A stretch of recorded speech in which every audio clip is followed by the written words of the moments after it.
You are listening to the Fire Rescue Athlete Podcast with your host, Aaron Zamzow. Hey everybody, Aaron Zamzow. Welcome to the Fire Rescue Athlete Podcast. Today, I wanted to talk to you about making mistakes and correcting them.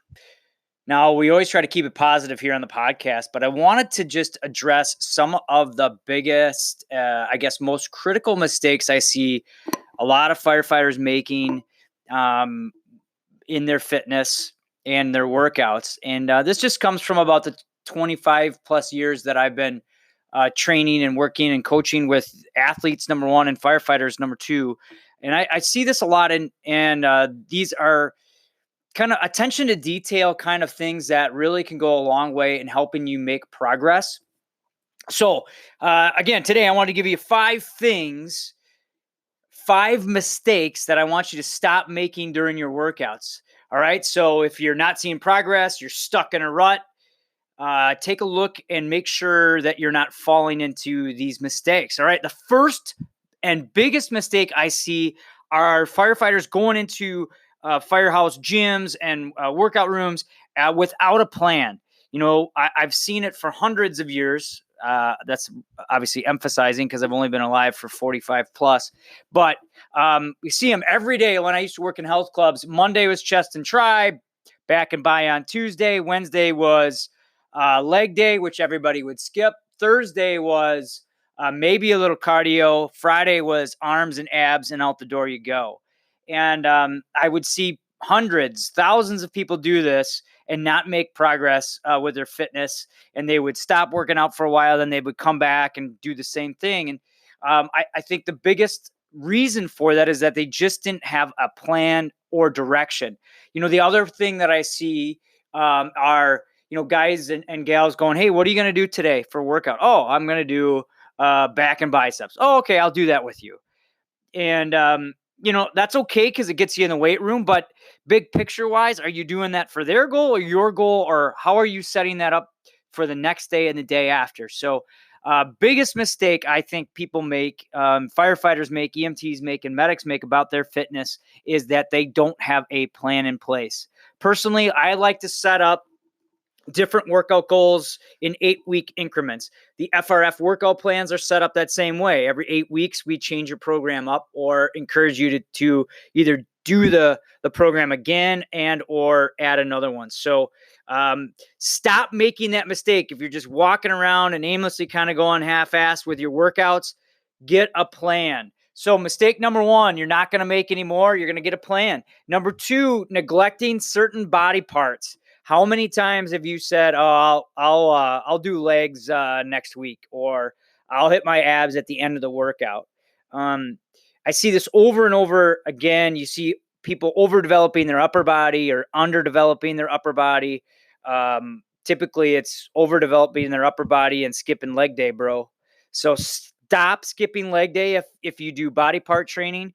If you're doing full body training, stop putting emphasis on those places you like and start putting them on the places you really need to work.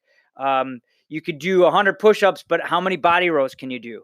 You need to balance your body out, and believe it or not, that'll make your other parts grow. So, you know, I think one of the biggest misconceptions is, you know, I see guys, and I'm going to pick on the guys here, they want to bench press a lot. Well, they neglect deadlifts and leg day, which actually helps boost their testosterone levels, helps with recovery and blood flow, which will give them, believe it or not, better results in their chest and their bench. So stop making that mistake.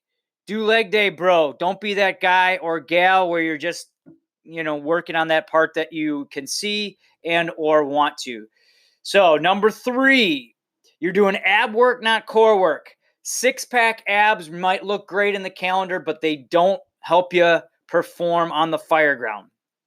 Now, that's not entirely true, of course, because if you're developing 6-pack abs, you're going to be obviously working some aspects of your core.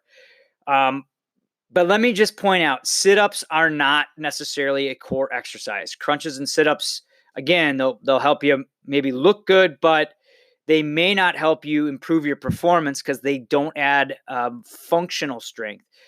So what I mean by that is make sure you are incorporating in planks, side planks, especially because a lot of injuries with firefighters happen through the transverse or twisting part of the transverse planes, or when we twist, lifting a patient up with a cot, twist over. Ooh, there goes the back.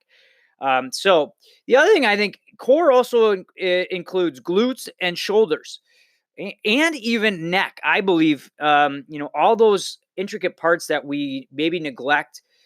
So the solution to stop just working abs is when you begin your workout. Personally, what I do is I do 3 or 4 core exercises every single time I do a workout. So I'm doing a plank, I'm doing bird dogs, I'm doing glute bridges. I'm trying to address those muscle groups and make sure that you go slow with the reps and don't skip them. So, in real quick recap, number one, you're going to get a plan. And in that plan, you're going to do core work and you're going to stop neglecting those body parts that you don't want to train. I got 2 more for you. So here's number 4. Stop resting too much. Again, I've worked in health clubs all my life, it seems, at least for the last 25 plus years. And I see this all the time. You do a set, someone does a set, they walk around, grab a drink, maybe flirt a little bit, goes back, does a second set, does the same thing. Workouts last almost 2 hours.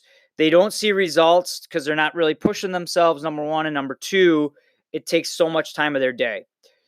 The solution is to have a stopwatch or, look at your a phone when you're in the gym and make sure that you're staying on pace. Also, for us as fire rescue athletes, our pace on the fire ground is boom. You might rest 15 to 20 seconds. Next assignment, boom, next exercise or next movement. So try to mimic that in your workouts. I believe you can get a better workout in 35 minutes than you can in an hour workout if you are really, really watching your rest intervals. So stop resting so much. Start timing your intervals or your those resting times. And that goes back to the plan. So if your plan says do set 1, rest 30 seconds, stick to that plan. And I think number 1 and number 4 go hand in hand a lot of times.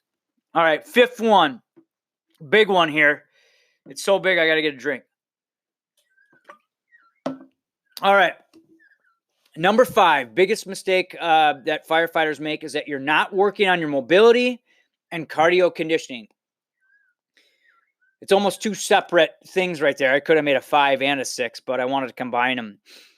What I mean by that is this. Mobility training happens anytime, I think, and believe in workout. It can happen any time of the day. You could do some light stretching, some yoga. To efficiently and effectively warm your body up before a workout goes a really long way in helping with functional strength and recovery. Again, I've seen hundreds, thousands of people walk right into a gym and get right after it. If they go to squats, they're just going to go right to squats. If they're going to go bench, they do right to bench, and without warming up. Even people that go running, there's no mobility work whatsoever. Their warm up is like a 5-minute walk on the treadmill.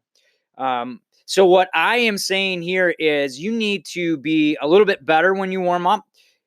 Get some movements that actively warm up the muscle groups and increase your core temperature. And for example, so one of my favorites is a Spider-Man exercise. If you go to firerescuefitness.com, our blog page, you'll see a lot of times I talk about mobility and Spider-Man's. It's a exercise. You're in a push-up position, and then you bring one of your legs up towards your hand, and you get a huge stretch in your hamstrings and in your hip flexors. It's great for us. So you need to start incorporating movements like that before you get into the gym or before you start your workout.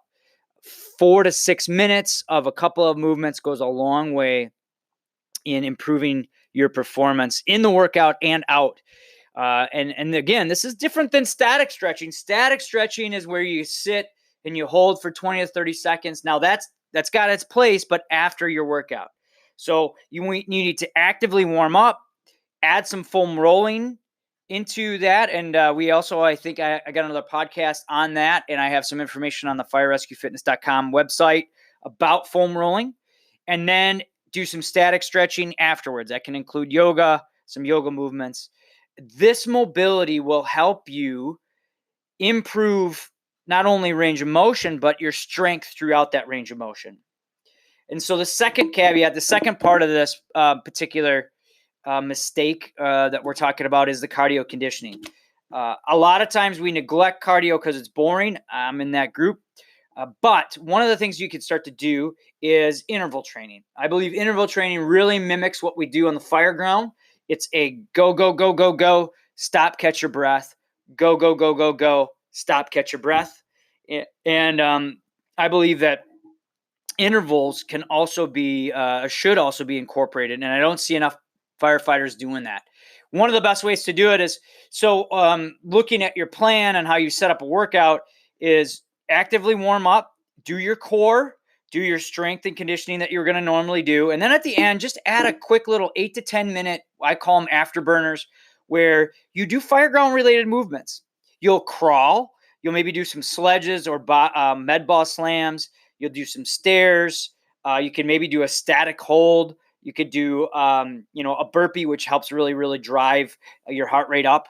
And then you repeat. But these are ways to, A, improve your cardio, and B, actually work on movements that we do in the fire ground. So in recap, I know this is fast and furious, but I like to keep these podcasts really to about 10 or so minutes because I think you can get a lot out of them and I don't lose your attention. The biggest mistakes I see firefighters make, they don't have a plan. They don't work their total body, so they neglect certain body parts. They do ab work, not core work. They rest way too much in between sets, and they're not adding mobility and intervals to their workout. If you can add and stop doing one of these mistakes and add one of these components to your workouts, I guarantee it's going to help improve your performance. All right?